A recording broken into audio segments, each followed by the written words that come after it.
children, so this is the second session for this week, English for class 11. Do you remember the lessons that we were doing? Yes, the landscape of the soul. Before I start discussing about the theme, which is Taoism, I want to tell you certain things. That is, landscape of the soul, children. See, it makes one very confused and perplexed. What? The title of the story. How can the soul have a landscape? Yes, the soul does have a landscape. What does it mean? That is, after death, what remains? The soul remains. Actually, you have to know all about the soul. What is it? How is it? And all that. So, let us begin first with Taoism, which is one of the major theme of this story or the lesson.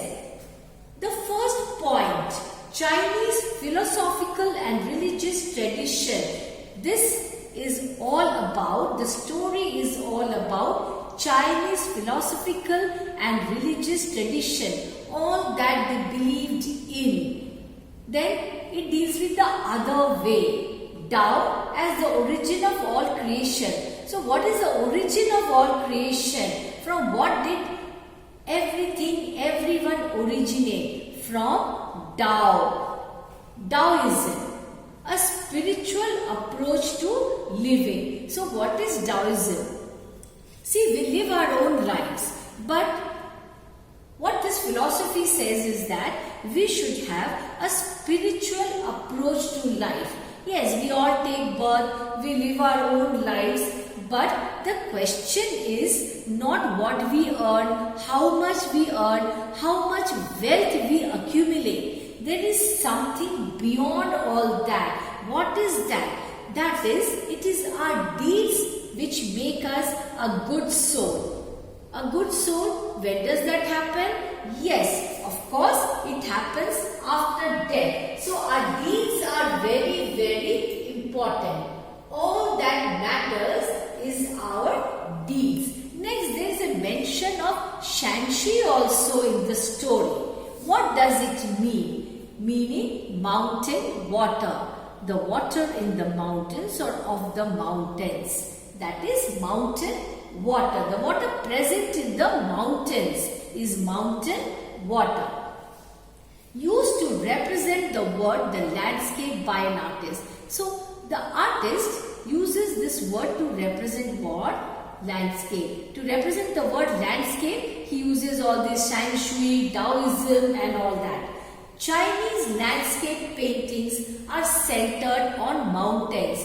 Basically, Chinese landscape paintings, what does it deal with? Chinese paintings, it is centered on mountains. Everywhere you will find mountains. Everywhere in the picture, in the painting, mountain is a must. You will always find mountains in the Chinese paintings, the landscape, Mountains are regarded as sacred places. That is why we have come across so many stories, so many incidents where the sages, they go to the mountains. Why do they go there? They go there to meditate, to attain peace. They leave the worldly pleasures and then they go there to attain peace. Now, what is that peace actually? That is spirituality. Sages, they are so spiritual by nature, and that is what the Chinese philosophy talks about or deals with.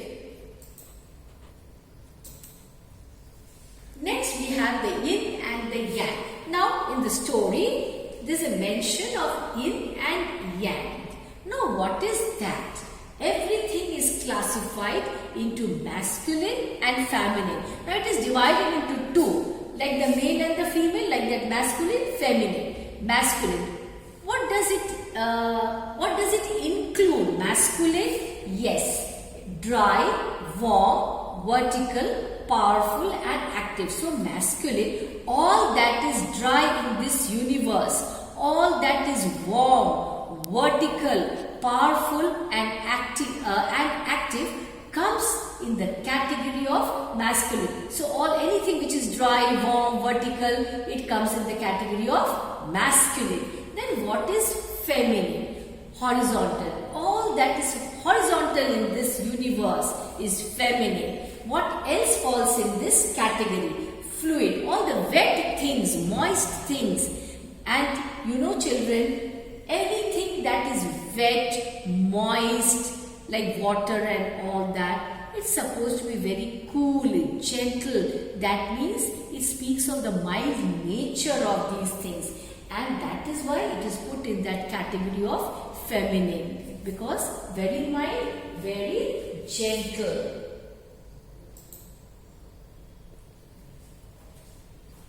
Mountain is yang while the water is yin. So what is yang? The mountain. You can see in the picture also. And the water part of this universe is called yin. Y-I-N. Yang is masculine, yin is feminine. That means mountain is masculine and water is feminine. See, mountain is so strong, stout. It stands like something very strong and very difficult to climb also. Water is very gentle, very cool. So it is categorized as feminine. Combination of yang and yin, that is when you combine the two, yang and yin, makes a perfect Chinese landscape. Now what is it all about, Chinese landscape? Chinese landscape, in such paintings, Chinese paintings, you will always find nature described there. You will find water, you will find mountains, because it tries to combine the yang and the yin, and only then the Chinese believe that you can form a perfect landscape. Now these two things cannot be missing in the Chinese paintings. That means, what does it mean? That it forms a very important part of Chinese landscape. Without yang and without yin, that is without mountain and without water, you cannot paint a Chinese landscape. It would be incomplete. Interaction of yin and yang is the fundamental notion of Taoism. That is a basic principle, we can say. That means that concept is based on Taoism. Interaction of yin and yang, what is it based on, or what is it called in simple words? It is called Taoism. I will be dealing with this Taoism in details in my next lessons. Children, now let's recap whatever we did just now. What did we learn about the Chinese landscape? Yes, what is the most important part of Chinese landscape? What forms the Chinese landscape? Yes, just now I told you, very important, the two things. One is mountain and the other is water. It means what? In any and every Chinese painting, what would you find? Mountains and water. And of course, you know why this is so? This also adds to the beauty of the nature. And it is said that one cannot exist without the other. See, you cannot have only mountains in nature, or you cannot have only water in nature. That means what? Basically, the Chinese landscape tries to convey to us that the existence of mountain is as important as the existence of water. Actually, you see, in this universe, nature as we call it, you know, everything in nature is also interdependent on one another. Like one cannot exist without the other. So it is something similar to that. What? The Chinese philosophy or the Chinese landscape. Now, in the beginning, children, you remember that story I told you, when the cave opened, the door of the cave opened, what happened to the painter? The painter entered the cave and then suddenly everything vanished. The painter vanished. So, can it actually happen? No, such things cannot happen. Actually, this has got a very deep meaning. What is that? See, in our lives, when we are alive, what do? We have to do some good deeds. We should not be greedy. We should not be selfish. Now, if you are so, if you are not, you have to, you have to concentrate on the spiritual aspect of your life. If you do not do that, then sufferings follow. What will happen? Like here, that painter vanished. Can it really happen? No. Why do you think the painter vanished when the door of the cave opened?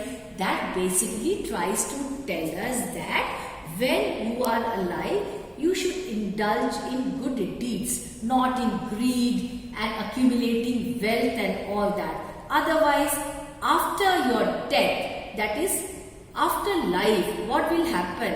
Your soul cannot live in peace, and it has to, your life, the soul has to undergo miseries, and that is what is explained basically in this Chinese philosophy. So children, please go through all that we did in the first session also and in the second session, and try to underline the difficult words, find out the meanings of the difficult words and write down in your notebooks.